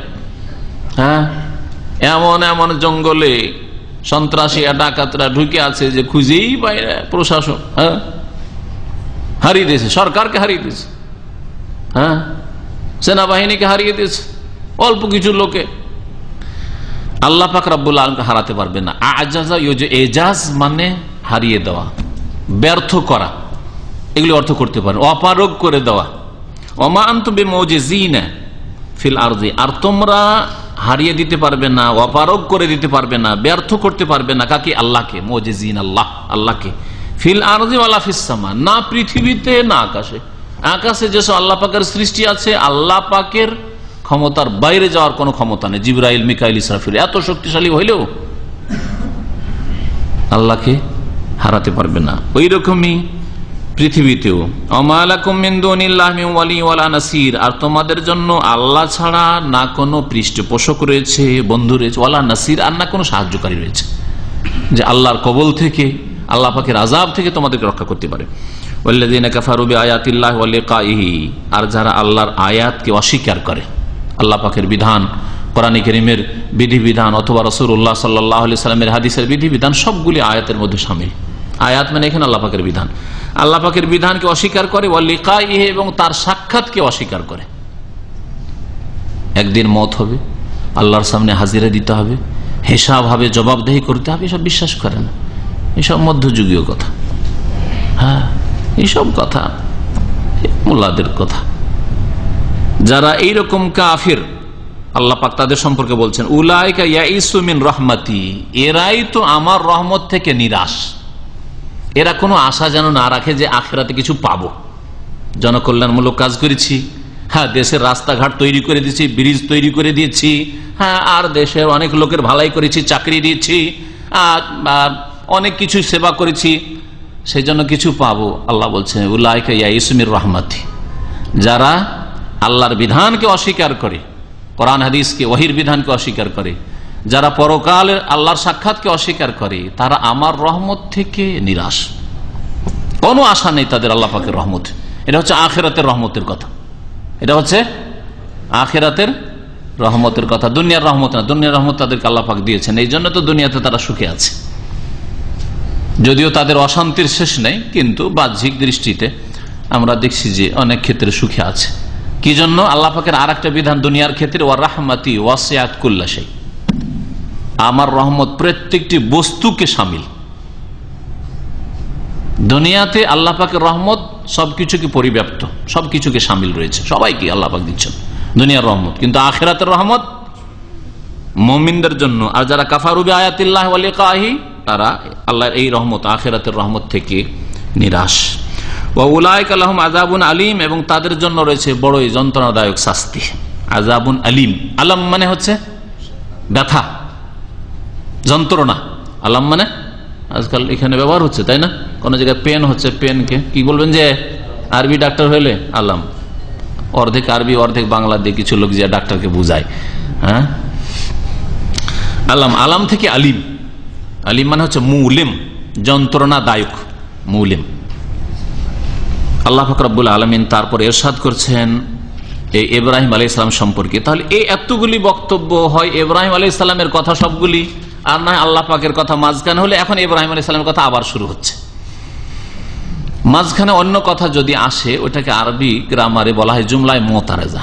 প্রথম আলোচনা চলছিল নামাজের, আর তারপর মধ্যখানে চলে আসলো হজের আলোচনা বা অন্য কোনো পারিবারিক প্রশ্ন উত্তর, আর তারপরে আবার ওই আলোচনা আমরা ফিরে আসলাম জুমলায় মুতারাজা মাঝখানে। তো এটাও হইতে পারে যে মধ্যখানে আল্লাহ পাকের কথা আল্লাহ পাক পেশ করার পরে এখন আবার ইব্রাহিম আলাইহিস সালামের কথা এখানে তুলে ধরেছেন। ফামা কানা জাওয়াবা কওমিহি ইল্লা আন ক্বালু উকতুলুহু আও হাররিকুহু। তো বলছেন আল্লাহ পাক রব্বুল আলামিন যে ইব্রাহিম আলাইহিস সালাম যখন তাওহীদের দাওয়াত দিলেন, আল্লাহর ইবাদত করো, আল্লাহকে ভয় করো, তাই না, এটাই তোমাদের জন্য কল্যাণকর হবে, তোমরা এই সব রচনা কেন করেছো, এই শিরক রচনা করেছো, এগুলো তোমাদের মন গড়া কাজ। তখন তার জাতি, এমনকি তার পিতা আজার, বংশধর, দেশবাসী কি বলে? ফামা কানা জাওয়াবা কওমিহি, তার সম্প্রদায়ের জবাব আর কিছু ছিল না এই কথা বলা ছাড়া। মানে এই একটাই কথা তাদের ছিল কি, ইল্লান কালু, যে তারা বলেছিল উখতুলুহু, ইব্রাহিমকে খুন করো তো, মারো তো, আও হাররিকুহু, অথবা একে পুড়িয়ে দাও, জ্বালিয়ে দাও, তো একে রাখা যাবে না, হয় মারো একে খুন করো, না হলে জ্বালাও একে রাখা যাবে না। এই ছিল জবাব মুশরিক জাতির। যারা ভুল পথে থাকে তাদের দলিল, এই জন্য উলামায়ে কেরামরা বলেছেন 5 নম্বর দলিল। 5 নম্বর বুঝেন? 5 নম্বর বুঝেন না? কোরআন হাদিসের দলিল সম্পর্কে ফুকাহারা বলেছে যে ইসলামের দলিল হচ্ছে 4টি। প্রথম হচ্ছে কোরআন কারীম। ইসলামের দলিল, বিধিবিধানের দলিল খুঁজতে হবে কোথায়? আল কোরআনে। কোরআনে যদি না পান তো কোথায় খুঁজবেন? রাসূলুল্লাহ সাল্লাল্লাহু আলাইহি ওয়াসাল্লাম হাদিসে। এমন বিষয় যে বিষয়ে কোরআনে কোনো স্পষ্ট কিছু পাচ্ছেন না, রাসূলের হাদিসে স্পষ্ট পাচ্ছে না, তাহলে দিন তো অসম্পূর্ণ নয়, আছে কিছু। তাহলে দেখতে হবে যে উম্মতের উলামায়ে কেরামের এই ক্ষেত্রে কোনো ইজমা আছে কিনা। হ্যাঁ, তৃতীয় হচ্ছে ইজমা, আর চতুর্থ হচ্ছে কিয়াস। স্পষ্ট পাচ্ছি না, আর এর উপরে কোন রকমের ইজমা, ঐক্যমত পাচ্ছি না, জিনিসটা অস্পষ্ট, কোরআনেও পাচ্ছি না, হাদিসও পাচ্ছি না, আছে কিন্তু অস্পষ্ট। তাহলে এটাকে কেমন করে নেব? কিয়াস করতে হয়। কিয়াস মানে একটি বিষয়কে আরেকটি বিষয়ের সাথে তুলনা, যদি সাদৃশ্যতা থাকে, তুলনা করে এই বিষয়ের হুকুমটি এখানে প্রয়োগ করা। যেমন নবী করিম সাল্লাল্লাহু আলাইহি ওয়াসাল্লাম বলেছেন যে 6টি জিনিসের শুধু সুদ আছে। এই কথা বলেননি যে 6টি জিনিস, কিন্তু 6টি জিনিসের নাম উল্লেখ করেছেন। হ্যাঁ, কি কি বলতে পারেন? আয-যাহাবি, স্বর্ণ, ওয়াল ফিদ্দাতু বিল ফিদ্দা, চাঁদি রূপা, আর হ্যাঁ আশ-শাইর বিশ-শাইর, আল বুররু বিল বুররে, হ্যাঁ আল মিলহু বিল মিল, লবণ, কিশমিশ, এগুলি উল্লেখ করেছে। তাহলে আজকালকার লোকেরা যদি বলে যে চাউলে ধানে সুদ নেই, 1 মণ ধান দিয়ে 1.5 মণ খাও, অসুবিধা নেই। 10 মণ কাউকে ধান দিলেন, ধার খাও, অভাবের সময় আর ফসল উঠবে, তখন আমাকে 20 মণ দিয়ে দিয়ে, তাহলে জায়েজ নাকি? জায়েজ? জি না, তার দলিল দেন। কোরআন আছে, হাদিস আছে, বলবো হাদিসে 6টা আছে, ধানের কথা নেই। রুজ আছে, কোথায় দেখাতে পারবেন? নেই। ইজমা, উলামায়ে কেরামদের ঐক্যমত, তাও পাচ্ছি না। তখন 4 নম্বর খুঁজতে হবে, এর নাম কিয়াস। আর এটা হচ্ছে ইজমা। ইজমা মানে এই নয় যে আমরা মন গড়া ধরে নিচ্ছি মানা ফরজ, ইজমা হয়ে গেছে। কোথায় ইজমা হয়েছে? দেখাও দেখি যে কোথায় ইজমাটা হয়েছে। 4 মাযহাবের একটা মানা ফরজ। তো কিছু ইজমার ক্ষেত্রে বিভ্রান্তকর এক শ্রেণীর আলেমরা, এটা একটা গোমরাহি তাদের। কিন্তু ইজমা আপন জায়গায় ঠিক আছে। যদি কোনো মাসলায় ঐক্যমত থাকে, যেমন আবু বকর সিদ্দিক রাদিয়াল্লাহু তাআলা আনহু প্রথম খলিফা, এর উপর সাহাবায়ে কেরামদের কি হয়েছে? ইজমা হয়েছে। যদি কেউ অস্বীকার করে আবু বকরের খেলাফতকে, যেমন শিয়া রাফেজিরা, তাহলে তারা গোমরাহ পথভ্রষ্ট। দাদা বুঝলেন? ওমর রাদিয়াল্লাহু খেলাফতের উপর সাহাবায়ে কেরামদের ইজমা হয়েছে, এগুলো ইজমা। কোরআন স্পষ্ট আছে আবু বকর ওমরের খেলাফতের কথা, রাসূলের হাদিস স্পষ্ট আছে, ইশারা ইঙ্গিত অবশ্যই আছে। হ্যাঁ, শুধু আইমাত মিন কুরাইশ না, নবী করিম সাল্লাল্লাহু আলাইহি ওয়াসাল্লাম নামাজ পড়াইতে বলেছেন, যাও আবু বকরকে নামাজ পড়াইতে বলো, যখন তিনি না থেকেছেন বা অসুস্থ থেকেছেন, শেষ সময় বলেন নাই? এইরকমই আরো দলিল আছে, এইরকম অনেকগুলি দলিল আছে। তার মধ্যে একজন মহিলা এসে, ইয়া রাসূলুল্লাহ, আপনাকে এসে যদি না পাই তো কাকে মাসলা জিজ্ঞেস করব? কি বলেছিলেন? এতে আবু বকরের কাছে যে। তাহলে অস্পষ্ট দলিল আছে, কিন্তু সেগুলি যদি কেউ বলে না যথেষ্ট নয় খেলাফতের জন্য, ইজমা আছে। কিন্তু এইরকম ইজমা দেখেন যে 4 মাযহাবের একটা মানা ফরজ, এর ইজমা আছে দেখেন দিই না, কখনো ইজমা হয়নি। সর্বযুগে কোরআন এবং হাদিস সরাসরি মান্যওয়ালা লোকেরা থেকেছে। কিয়াস, হ্যাঁ কিয়াস আছে। ইজমা কিয়াস অস্বীকার কোরআন হাদিসের আলেম করে না, কিন্তু বিদাতীরা ইজমা কিয়াসের অপব্যবহার করে, অপব্যাখ্যা করে। যেখানে ব্যবহার নেই তার ব্যবহার করে, আর যে ব্যাখ্যা সেই ব্যাখ্যা না করেও ভুল ব্যাখ্যা করে। বুঝলেন? কিয়াস এবারে এইরকম অনেক মাসলার ক্ষেত্রে হইতে পারে। কি বললাম? হ্যাঁ, যারা পথভ্রষ্ট তারা কোরআনেও দলিল পায় না, হাদিসও দলিল পায় না। হ্যাঁ, আপনার সাথে তর্ক করে বা বহাস মোনাজারা করে অথবা যে কোনো এতে লেখালেখি করে ইন্টারনেটের যুগে লিখছেন, কোরআনও দলিল পায় না, হাদিসও দলিল পায় না। আপনি গ্রামে গেলেন, বিদাতি এলাকায় গিয়ে আপনার সহি তৌহিদ সুন্নতের কথা যখন বলবেন, কোরআনেও দলিল নেই তার, আপনার কাছে দলিল কোরআন হাদিসের, হ্যাঁ ইজমাও নেই, কিয়াস নেই, তখন 5 নম্বরের দলিল আছে, মারামারি কর, মার থেকে একে রাখা যাবে না গ্রামে, ফিতনা সৃষ্টি করে দিল। হ্যাঁ, এইটা হচ্ছে বাতিল পন্থীদের দলিল, আল্লাহ কোরআনে কারীমে উল্লেখ করেছেন। ফামা কানা জওয়াব কওমিহি, ইব্রাহিম আলাইহিস সালামের জাতির জবাব এছাড়া আর কিছু ছিল না, যে তারা বলতো উকতুলুহু, একে মেরে ফেলো, আও হাররিকুহু, একে জ্বালিয়ে দাও, ফাআনজাহুল্লাহু মিনান নার, আর সত্যিকার অর্থে তারা করলো কি, আগুনে ফেলেও দিল, আগুন জেলে, বিশাল আগুন, সুবহানাল্লাহ, গর্ত খোদাই করে তাতে আগুন জ্বালিয়ে আগুনে ফেলেই দিল। ফালকাহু ফিল জাহিম, আগুনে ফেলে দিল। আল্লাহ পাক কি বললেন, কুলনা ইয়া নারু কুনি বারদা, হে আগুন ঠান্ডা হয়ে যাও, ওয়া সালামান আলা ইব্রাহিম, ইব্রাহিমের জন্য, ইব্রাহিমকে সহি সালামতে রাখো, ঠান্ডা হয়ে আবার তাকে ঠান্ডাতে মেরে দিও না।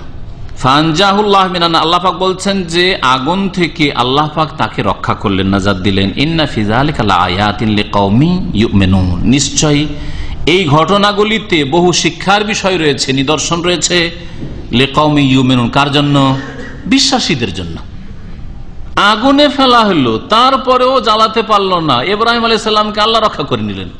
এটা দিয়ে একজন বিশ্বাসী মানুষ আল্লাহ পাকের কুদরত, হক এবং বাতিল, হক আর বাতিল যে দুটো জিনিস আছে, হককে ধরতে হবে যে কোনো অবস্থায়, প্রতিকূল অবস্থায় হককে আঁকড়ে ধরতে হবে না, প্রতিকূল অবস্থা, বাপ রাজি না, মা অসন্তুষ্ট, স্ত্রীকে রাজি করতে পারছি না, সেজন্য আমি ইসলাম কবুল করব না, সেই জন্য আমি আসলে তাওহীদ আর সুন্নতে আসতে পারছি না, না, এগুলো অজুহাত চলবে না।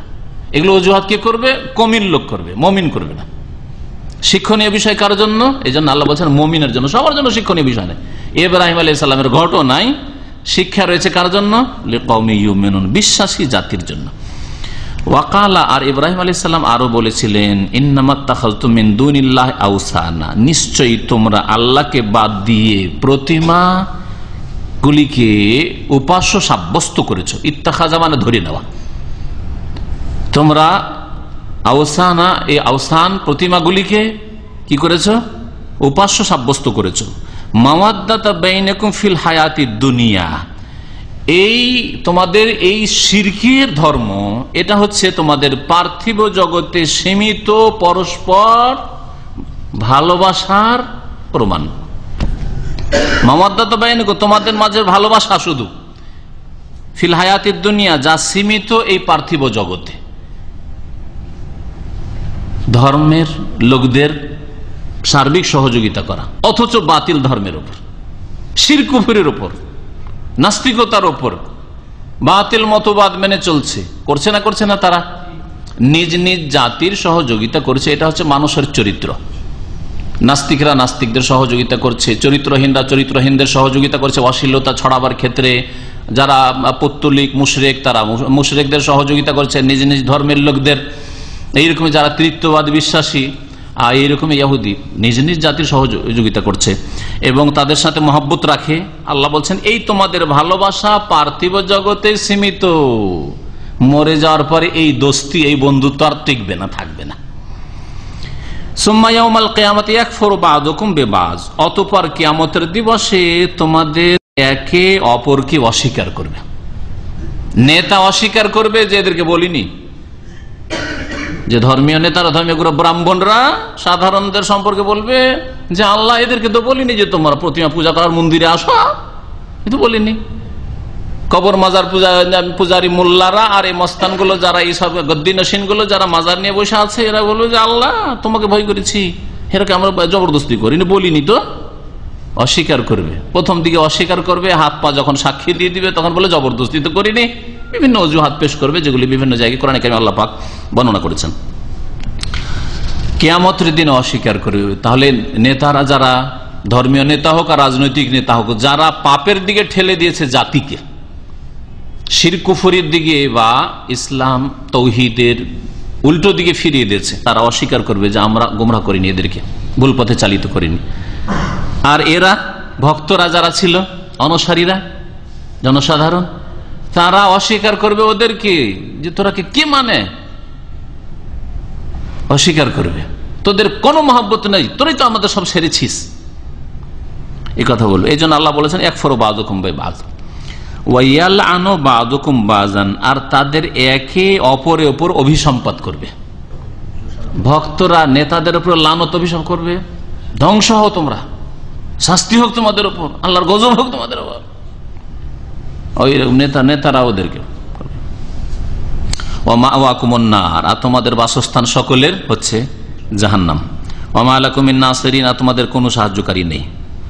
আল্লাহ পাক বলছে ফাআমানা লাহু লূত, এরপরে লূত আলাইহিস সালাম ইব্রাহিম আলাইহিস সালামের প্রতি ঈমান নিয়ে আসলেন। লূত আলাইহিস সালাম ইব্রাহিম আলাইহিস সালামের কে ছিল বলতে পারেন? হ্যাঁ, ভ্রাতুষ্পুত্র, ভাতিজা, ঠিক বলেছেন। ঈমান নিয়ে আসলেন লূত আলাইহিস সালাম। ওয়াকালা, এবং বললেন, কে বললেন?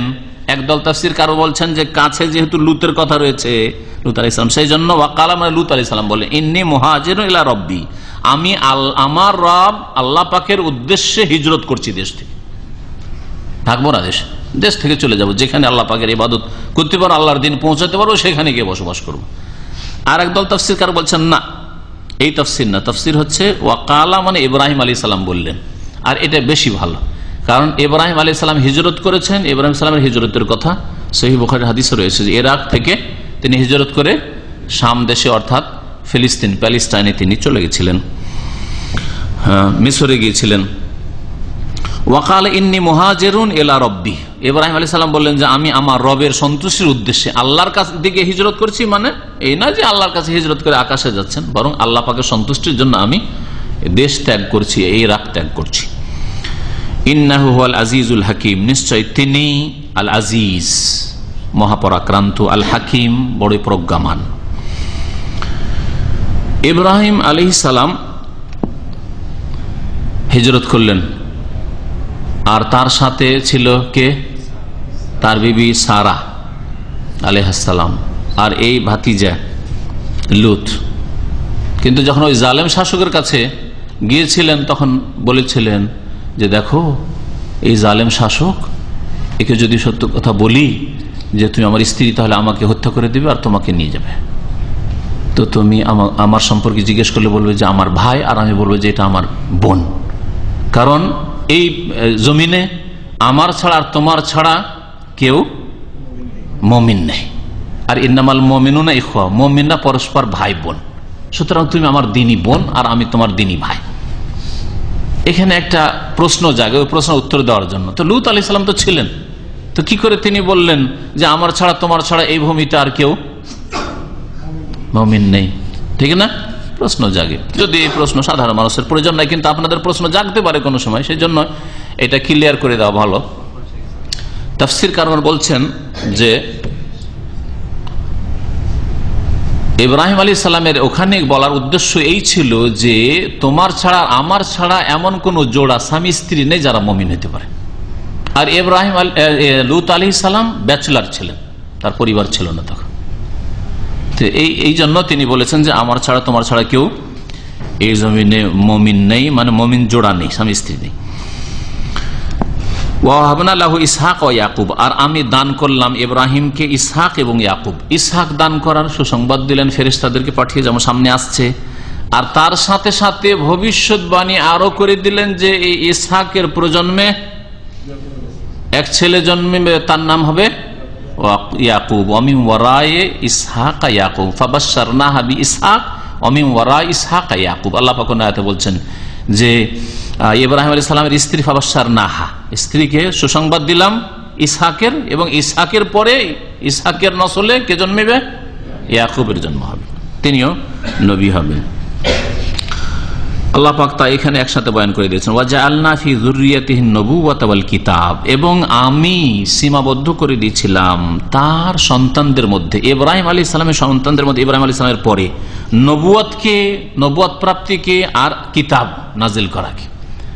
ইব্রাহিম আলাইহিস সালামের পরে এমন কোন নবী আসেননি যারা ইব্রাহিম আলাইহিস সালামের বংশের বাইরে থেকে কোন নবী হয়েছে।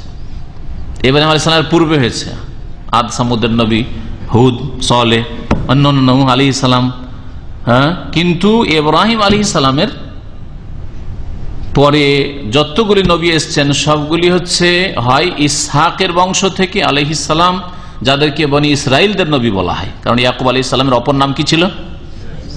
ইসরাইল ছিল। আর এক নবী মাত্র এসেছেন, তাও ইব্রাহিম আলাইহিস সালামের বংশে, কিন্তু ইব্রাহিম আলাইহিস সালামের আর এক ছেলের বংশ থেকে, তিনি হচ্ছেন ইসমাইল আলাইহিস সালাম। ইসমাইল আলাইহিস সালামের বংশ থেকে তিনি কে? শেষ নবী মুহাম্মদ রাসূলুল্লাহ সাল্লাল্লাহু আলাইহি ওয়াসাল্লাম। এই জন্য আল্লাহ পাক বলছেন ওয়াজআলনা ফি যুররিয়াতি, ইব্রাহিমের বংশধরে আমি করে দিয়েছিলাম বা দান করেছিলাম নবুয়ত এবং কিতাব। ওয়া আতাইনাহু আজরাহু ফিদ দুনিয়া, এবং তাকে পুরস্কার দান করেছিলাম ইহজগতেও। আল্লাহ পাক ইব্রাহিম আলাইহিস সালামকে ইহজগতেও পুরস্কার দিয়েছিলেন। সবচেয়ে বড় পুরস্কার হচ্ছে যে তাকে আল্লাহ পাক খলিল হিসাবে, অন্তরঙ্গ বন্ধু হিসাবে গ্রহণ করেছেন। ইন্নাল্লাহ ইত্তাখাযা ইব্রাহিমা খলিলা, নবী সাল্লাল্লাহু আলাইহি হাদিসে রয়েছে। বরং কোরআনে কারীমে ওয়াত্তাখাযাল্লাহু ইব্রাহিমা খলিলা, আল্লাহ পাক ইব্রাহিম আলাইহিস সালামকে খলিল, অন্তরঙ্গ বন্ধু হিসাবে গ্রহণ করেছেন।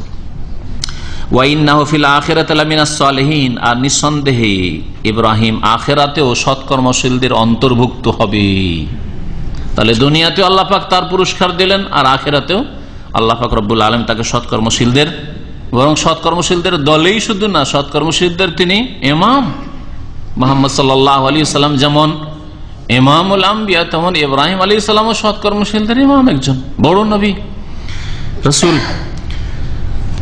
ওয়া লুতান, আল্লাহ বলছেন আর স্মরণ করো লূত আলাইহিস সালামের কথা। ইজ ক্বালা লিকওমিহি, যখন নিজ জাতিকে লূত আলাইহিস সালাম বলেছিলেন ইন্নাকুম লাতাতুনাল ফাহিশাতা, নিঃসন্দেহে তোমরা বড় অশ্লীল কাজে লিপ্ত রয়েছে, বড় অশ্লীল কাজে লিপ্ত রয়েছে। কি অশ্লীল কাজে লিপ্ত ছিল তারা? সমকামিতা, পুরুষে যৌন কাজ করা। মা সাবাকাকুম বিহা মিন আহাদিম মিনাল আলামিন, বিশ্ব জগতের কোন ব্যক্তি তোমাদের পূর্বে এইরকম জঘন্য কাজ করেনি।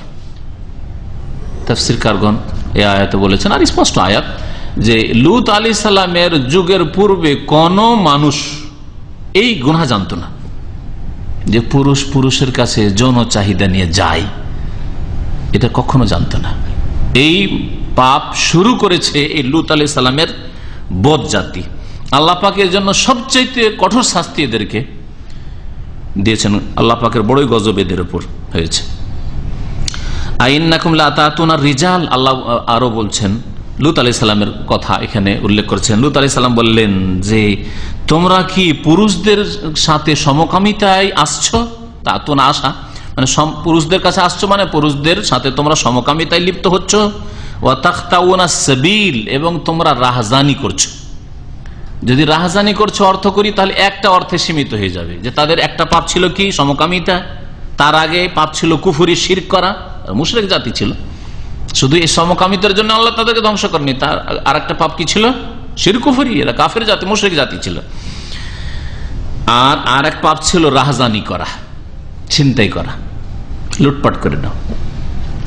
ওয়াতাকতাউনা সাবিলের শাব্দিক অর্থ শুধু রাহজানি হয় না। ওয়াতাকতাউনা সাবিল, কাতা একটা মানে বিচ্ছিন্ন করে দাও, বন্ধ করে দাও, আর সাবিল মানে রাস্তা। তোমরা রাস্তা বন্ধ করে দিচ্ছ, তোমরা রাস্তা বন্ধ করে দিচ্ছ। এই আয়াতের তাফসিরে বা এই অংশটুকুর তাফসিরে একটি মত হচ্ছে রাহজানি করা। যদি কোনো এলাকায় রাহজানি হয়, ছিনতা লুটপাট হয়, তো ওই রাস্তা দিয়ে মানুষ চলবে, মানুষের সমাগম থাকবে। সন্ধ্যাবেলা মাগরিব পরে, মাগরিবের আগে অনেক জায়গায় লুটপাট হয়ে যায়, ওই জন্য ওই রাস্তায় চলে না মানুষ। বিকেল হইলে, সকাল সকাল যা করবে করে নাও, সন্ধ্যা হইলে সূর্য ডুবার আগে আগে বাড়ি ফিরো। আছে আমাদের দেশে এরকম এলাকা, না নেই? সুবহানাল্লাহ। তাহলে ওরা রাস্তা বন্ধ করলো না? যারা লুটপাট করে, রাহজানি করে, তারা রাস্তা বন্ধ করছে না মানুষের? জি। তার রাস্তা বন্ধের অর্থ একটা পাওয়া গেল, এটা একটা তাফসীর, যে এই জাতির আর একটা কুচরিত্র ছিল এই লুটপাট করে না। আর কেউ বলেছে ওয়াতাকতাউনা সাবিল, মানে তোমরা রাস্তা বন্ধ করে দিচ্ছ, অর্থাৎ আল্লাহ পাক রব্বুল আলামিন যে প্রজন্মের রাস্তা রেখেছেন, জেনারেশন বাড়াবার প্রজন্মের রাস্তা কি? এই মানব জাতিকে বাড়ানোর উপায় কি? আরে পুরুষ বিয়ে করবে, তারপরে বৈধভাবে ছেলে মেয়ে জন্মাবে, এটা হচ্ছে সঠিক রাস্তা। আর একটা পশ্চিমাদের রাস্তা, যে লিভ টুগেদার করো, শুধু মিলামিশা হইলেই হইল। আল্লাহ পাকের এমন গজব এই হারাম পদ্ধতির ওপর আছে, এই জন্য পশ্চিমা দেশগুলিতে জেনারেশন বাড়ছেই না, যার ফলে এরা ওই সব দেশ, অন্য দেশগুলি থেকে গ্রিন কার্ডের ব্যবস্থা রেখেছে। আসো আমাদের দেশে আসো, না হলে আমাদের দেশে আবাদ হবে না। কারণ ওই সব দেশে আল্লাহ পাকের এই গজব রয়েছে, অধিকাংশ লোক বিবাহ করতে চায় না, জেনা করে কাজটা সেরে নিচ্ছে। তাহলে প্রজন্ম কি করে বাড়বে? প্রজন্ম বাড়ছে না। আর এইসব হারাম বাচ্চাতে বরকতি বা কি করে হবে? সুতরাং দেশের শিক্ষিত লোকও পাওয়া যাচ্ছে না। তখন এরা বিভিন্ন দেশের শিক্ষিত লোকগুলিকে টানছে, অশিক্ষিতকে দেবে না। আপনারা যান, আপনাকে গ্রিন কার্ড দেবেন। হ্যাঁ, আপনারা যান, আপনার জন্য কোনো চান্স নেই। কিন্তু একজন ডাক্তার যাক, একজন ইঞ্জিনিয়ার যাক, একজন সায়েন্টিস্ট যাক, হ্যাঁ ওয়েলকাম ওয়েলকাম, তোমার প্রয়োজন আছে, আসো। করছে না? হ্যাঁ। কানাডা সম্পর্কে কোন এক ভাই বলছেন যে ওই দেশে যদি নাগরিকত্ব না দেয় বিদেশি লোকদেরকে, তো দেশ কিছুদিনের মধ্যে শূন্য হয়ে যাবে, এমন অবস্থা। কারণ মানুষ বিয়ে করতে চায় না, মানুষ বাচ্চা জন্মাতে চাইছে না, জেনা করেই ওই লিভ টুগেদার করে মনে করছে যে চলছে। তাহলে ওই দেশে তো 50 বছরের মধ্যে সাফ হয়ে যাবে, কিছু থাকবে না। যদি ওই সব দেশে এইসব লোকেরা যারা যাচ্ছে আর যাওয়ার হিড়িক পড়ে গেছে, মনে করছে যে এই স্বর্গে জান্নাতে যাচ্ছে। হ্যাঁ, কিন্তু কোন জান্নাতে যাচ্ছে? এই দাজ্জালে জান্নাত না হয়। যারা পশ্চিমা দেশে যাচ্ছে, আমাকে খুব আশঙ্কা লাগছে এসব দাজ্জালে জান্নাত না হয়। কারণ কোন যুগে যে অশান্তি চলে আসে, স্পেনের মতো অবস্থা না হয়।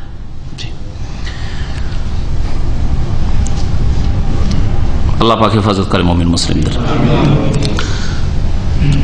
রাস্তা বন্ধ করে দেওয়া মানে তোমরা প্রজন্মের রাস্তা বন্ধ করে দিচ্ছ। তো পৃথিবীতে মানুষ জন্মাবে কি করে? তোমরা পুরুষে পুরুষে সমকামিতা করবে, তো ছেলে মেয়ে তাহলে জন্মাবে না। বিয়ে করতে চাইছিল না এরা, বিয়ে করে করবো যেখানে প্রয়োজন নাই, দায়িত্ব কেন নেব? পুরুষে পুরুষে ওরা পাগল মরিয়া পুরুষের জন্য, পুরুষ পুরুষকে খুঁজে, আর বিয়েই করবে না, তাহলে ছেলে মেয়ে হবে না। আর ছেলে মেয়ে না হলে মানুষ আর পৃথিবীতে থাকবে না, যেগুলি আছে মরে সাপ। আল্লাহ বলছেন তাকতাউনাস সাবিল, তোমরা তো প্রজন্মের রাস্তায় বন্ধ করে দিচ্ছ। এটা একটা তাফসীর। কোথায় চলে গেল তাফসীর? তাহলে রাহাজানি থেকে চলে গেল প্রজন্মের রাস্তা বন্ধ করা। আর আরেক দল বলছেন যে ওরা রাস্তা বন্ধ করে দিত। তা রাস্তা বন্ধ করতো কিভাবে? মানুষের রাস্তা বন্ধ করে দিত, চলাচল বন্ধ করে দিত তাদের নির্লজ্জ কাজ দ্বারা। তারা বাড়িতে শুধু সমকামিতা করতো না, রাস্তাতে শুরু করে দিত, পশ্চিমাদের জেনা ব্যভিচারের মতো। রাস্তায় শুরু করে দেয়। পশ্চিমা দেশের একটা ঘটনা, রাস্তাতে শুরু করে দিয়েছে এক জোড়া। যখন শুরু করে দিচ্ছে তো কিছুর, কারণ ওখানে এমন স্বাধীনতা না, ওটাও স্বাধীনতা আছে। এটা আপনার বাইফোর্স বলার অধিকার নেই, যাই ভাগবত রাস্তা থেকে বাইরে দূরে করো, একটু বলার অধিকার নেই। তো এইরকম যদি হয় তো ভদ্র লোকেরা ওইসব রাস্তা দিয়ে চলতে পারবে? আর তাও যদি সমকামিতা হয় তো ভদ্র লোক রাস্তা দিয়ে চলতে পারবে? একটা মুমিন মানুষ তার রাস্তা বন্ধ করছে না? করছে না। আল্লাহ বলছেন তোমরা এই নির্লজ্জ কাজ দিয়ে, অশ্লীল কাজ দিয়ে রাস্তায় বন্ধ করে দিচ্ছ, রাস্তায় শুরু করে দিচ্ছ তোমরা এই সমকামিতা। আর এই সমকামিতা রাস্তাতে তারা জবরদস্তি করতো অনেক সময়, ওতে আরো রাস্তা বন্ধ হয়ে যেত। রাস্তা দিয়ে মুসাফির যাচ্ছে, আর মুসাফির যাচ্ছে, ওই সময় মুসাফিরকে ধরে শুরু করে দিল, ভয় আর যেতে পারে না ওই এলাকা, লূত আলাইহিস সালামের কওমের এলাকায়। আল্লাহ বলছেন তোমরা রাস্তায় বন্ধ করে দিও, মানুষের ভয়ে চলাচল করতে পারে না মানুষ তোমাদের দেশে। তাকতাউনাস সাবিলের এইরকম বেশ কিছু অর্থ করা হয়েছে। আর একটা অর্থ করা হয়েছে রাস্তা বন্ধ করার, সেটা হচ্ছে তারা রাস্তার পাশে বসে থাকতো আর তাদের এই আমোদ ফুর্তি করতো। আর বিদেশি লোক বা বাইরের লোক, অচেনা লোক যদি ওই রাস্তা দিয়ে যেত তাদেরকে পাথর মারত, যার ফলে ভয়ে মানুষ ওই রাস্তা দিয়ে চলতো না। যেমন এক শ্রেণীর যুবকরা আজকাল জন্মেছে ওইরকম, এটা বিদেশি লোক দেখলে, একটা গরিব মিসকিন লোক দেখলে পাথর মারে বাচ্চারা, এদেরকে আদব শিখায় না, বেয়াদব জন্মায়।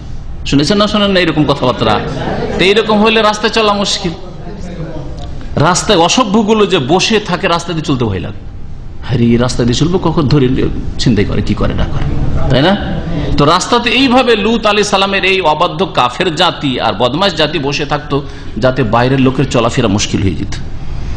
এইরকম কাজ এখনো বিভিন্ন দেশে বিভিন্ন রকম ভাবে করে। বর্ডার এলাকায় যেহেতু আমরা বসবাস করেছি, বর্ডার এলাকায় স্থানীয় যে সব লোক, মুসলিম হিন্দু সবাই অধিকাংশ এই চরিত্রের দেখেছি। বিদেশের বেচারা আসছে, আর আসার পরে কোথায় যাও? বাংলাদেশ যাচ্ছ? বাংলাদেশ থেকে হয়তো আসছে, অথবা ভারত থেকে বাংলাদেশ আসছে, যখন কাঁটাতারের বেড়া হয়নি তখনকার, আমরা বাল্য জীবনের ঘটনা বলছি। বাংলাদেশ যাচ্ছ, ধরিয়ে দেবো এক্ষুনি, পুলিশ বিএসএফ কে ধরিয়ে দেবো, এখনই বিডিআরকে ধরিয়ে দেবো, ওইদিকে হলে বিডিআরকে ধরাই দেবো, আর এইদিকে হলে বিএসএফ কে ধরাই দেবো। আর ভয় তো কান্নাকাটি, ফ্যামিলি নিয়ে যাচ্ছে, হয়তো বাচ্চা লিডার নিয়ে যাচ্ছে, অথবা কোনো একজন একাই যাচ্ছে, ভয় কান্নাকাটি শুরু করে দিচ্ছে, বাইরে এই ধরিয়ে দিও না, তুমি কত টাকা নেবে, দাও 500 টাকা দাও, 100 টাকা দাও। এইরকম জুলম অত্যাচারগুলি বর্ডার এলাকার লোকেরা করেছে আমার চোখের সামনে। তো যদি এই চরিত্র কোন জাতির মধ্যে থাকে, তাহলে লূত আলাইহিস সালামের এই বদ জাতির চরিত্র নয়, ঠিক কিনা? বিদেশি লোকের শ্রদ্ধা করতে হবে, সম্মান করতে হবে, বাইরে থেকে একটা লোক এসছে, তার সহযোগিতা সাহায্য হওয়া উচিত। তা না করে তাদের শোষণ করা বা তাদেরকে হুমকি দেওয়া, তাদেরকে ভীত সন্ত্রস্ত করা, এগুলি হচ্ছে গুনাহগার জাতির, যেই সব জাতি আল্লাহ পাক আল্লাহর গজবে তাদেরকে ধ্বংস করেছেন, সেসব জাতির চরিত্র। এই চরিত্র যদি আমাদের মধ্যে চলে আসে, তাহলে আল্লাহ পাকের গজব আমাদের উপর নামবে। বরং তারা মেহমান, যারা আপনার এলাকা দিয়ে আপনার গ্রাম দিয়ে যাচ্ছে, মেহমান। এইরকম ঘটনা যদি বয়ান করি অনেক বেড়ে যাবে, কিন্তু এতে শিক্ষা রয়েছে।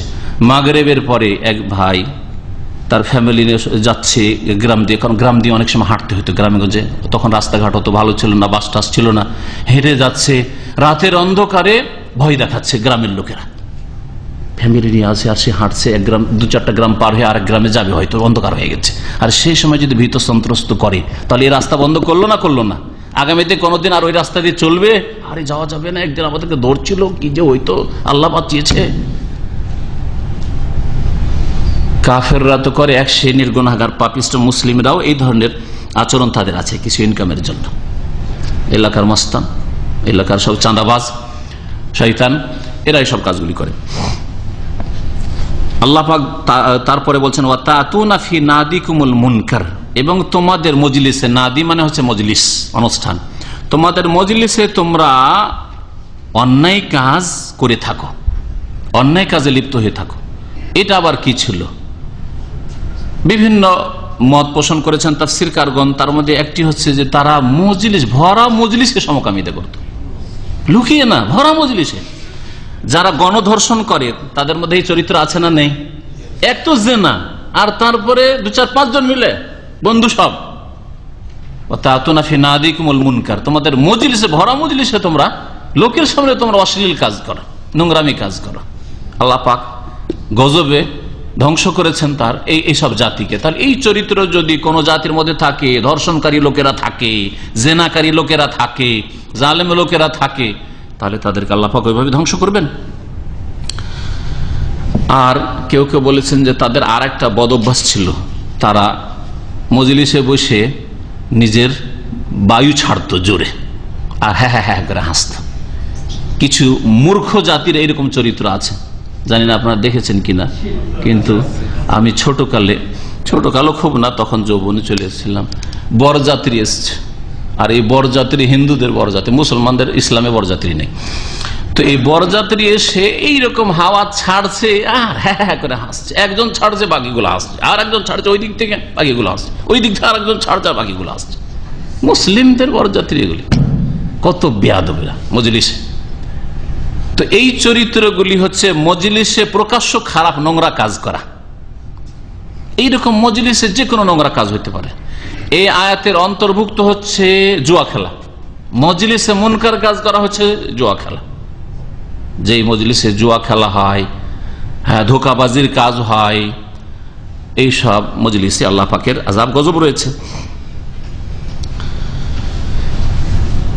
ফামা কানা জওয়াবা কওমিহি, লূত আলাইহিস সালামের জাতির আর কি জবাব থাকবে? আর কিছু বলতে পারবে?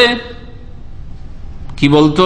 ইল্লান কালু, শুধু এই কথা বলে তাদের জবাব ছিল, এতেনা বিআযাবিল্লাহ, লূত তুমি খুব সাধু সেজে গেছো, তুমি ভালো মানুষ, তাহলে আল্লাহ পাকের আযাব কোথায় আছে নিয়ে আসো।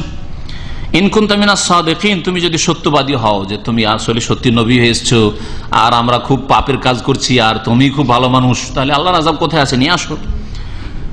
লূত আলাইহিস সালাম যখন দেখলেন যে এরা হেদায়েত হবে না, তখন দোয়া করলেন আল্লাহ পাকের কাছে, কালা রব্বিন সুরনি আলাল কওমিল মুফসিদিন, আল্লাহ আমার সাহায্য করো এই ফাসাদ সৃষ্টিকারী জাতির বিরুদ্ধে, এই ফাসাদ বিপর্যয় সৃষ্টিকারী এই পাপিষ্ট জাতির বিরুদ্ধে আল্লাহ তুমি আমাকে সাহায্য করো তোমার মদদ দিয়ে। আল্লাহ পাক রব্বুল আলামিন তখন সাহায্য করলেন, ধ্বংস করে দিলেন লূত আলাইহিস সালামের জাতিকে, আর লূত আলাইহিস সালামকে আল্লাহ পাক রব্বুল আলামিন বাঁচিয়ে নিলেন। সময় অনেকটা হয়ে গেছে। এরপরে শুরু হচ্ছে লূত আলাইহিস সালামের জাতিকে ধ্বংস করতে যে ফেরেশতারা আসলেন মানুষের রূপে। প্রথম ইব্রাহিম আলাইহিস সালামের বাড়িতে মেহমান হয়ে আসলেন, তারপরে সেখান থেকে সুসংবাদ দিয়ে গেলেন লূত আলাইহিস সালামের এলাকায় গিয়ে ওই জাতিকে ধ্বংস করলেন। ইনশাআল্লাহ তাআলা আগামী সপ্তাহে সেগুলি আমাদের আলোচনায় আসবে। আল্লাহ পাক রব্বুল আলামিন যেন আমাদেরকে কোরআন বুঝার তৌফিক দান করেন, কোরআনের প্রতি আমল করার তৌফিক দান করেন, কোরআনে কারীমের হক আদায় করার তৌফিক দান করেন। আল্লাহ পাক রব্বুল আলামিন কোরআনের হাদিসের অনুসারীদেরকে আল্লাহ পাক সম্মানিত করেন, জালেমদের থেকে আল্লাহ পাক তাদের হেফাজত করেন। আল্লাহ পাক রব্বুল আলামিন কোরআন হাদিসকে যারা অস্বীকার করে, আল্লাহ পরকালকে অস্বীকার করে, আল্লাহর সাথে যারা শিরক করে, আল্লাহ পাক রব্বুল আলামিন তাদেরকে যেন লাঞ্ছিত অপদস্থ করেন। আল্লাহ পাক রব্বুল আলামিনের কাছে দোয়া করে আল্লাহ পাক যেন আমাদের রিজিকে বরকত দান করেন। যেসব ভাইরা এখানে হাজির হয়েছে আল্লাহ পাক রব্বুল আলামিন তাদেরকে যেন সুস্থ রাখেন, আল্লাহ পাক তাদেরকে যেন দুনিয়াতেও ভালো রাখেন, রিজিকে বরকত দান করেন।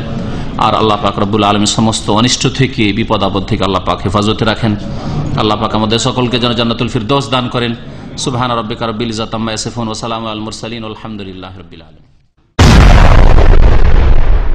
কাফন আমার আপন, কবর আমার ঘাঁটি, ওই কবরে যেতে হবে, থাকবে না কেউ সাথী।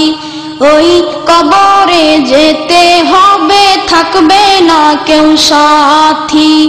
কাফন আমার আপন, কবর আমার ঘাঁটি, ওই কবরে যেতে হবে, থাকবে না কেউ সাথী। ওই কবরে যেতে হবে, থাকবে না কেউ সাথী। থাকতে হবে নিরালায় একা।